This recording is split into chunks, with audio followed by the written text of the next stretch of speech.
I'm ready to start putting the motor back on. I've changed the head gaskets. I had this clock here for my own purposes because I'm going to time lapse it when I post the video. When I took the motor out, that was about 7 hours. I expect putting it in is going to take me a little longer. It'd be nice if it was less, but we'll see if I even finish it on this video.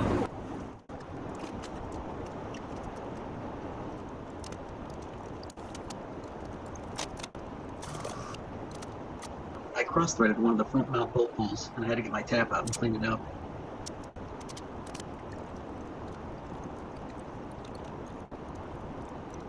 I had to print this up. This is actually a blown up picture of what's on the fender. This is all my California emissions stuff. And this is the same as the decal that's on the fender right here. But with my bad eyes, I gotta have it big. I ended up working till about 9:30 and I managed to get the airbox on, but my camera filled up the memory card and this was the last video I got for that evening. I finished at about 9:40, so here's where I started on July 5th. There's the airbox. Today I'll be installing the radiator, the thermostat, and a lot of the California emissions tubes. I didn't finish it by nightfall because those tubes are a mess to sort through. Starting at 6:43.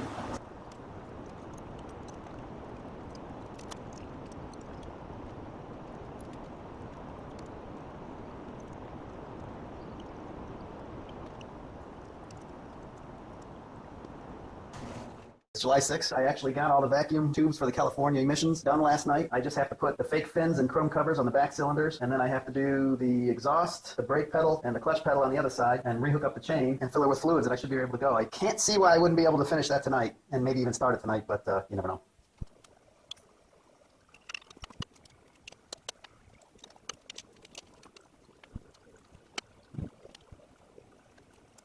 I believe I had mentioned in the video before how on these plug-ins to cover up the connector, I used actually chair bottoms that I bought, and then I was going to look for some of these. I ended up ordering them from, I think, Amazon, but they're battery terminal covers, but I think they look better on the end.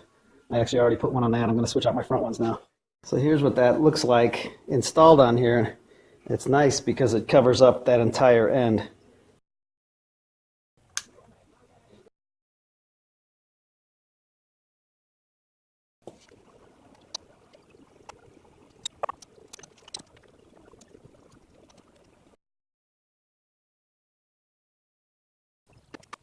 Cleaned up some rust.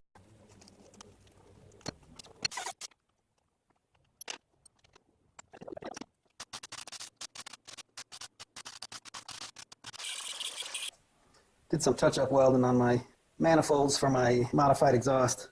I will probably end up going back to the stock exhaust eventually, but I really want to hear what those Tosei sound like on a VFR motor. I had ordered a set of these copper gaskets for the exhaust. I had a set of 4 that I bought. Turns out that there were 4 in the gasket kit that I had before, so I ended up having a lot of extra of these. Here's what happened after I pulled it out and never even ran the motor. They get crushed in there to seal it up, and here they are before they're crushed. There's grease on there. I grease these up so that when I stick them up in there, they stick. Without the grease, they just keep wanting to fall out.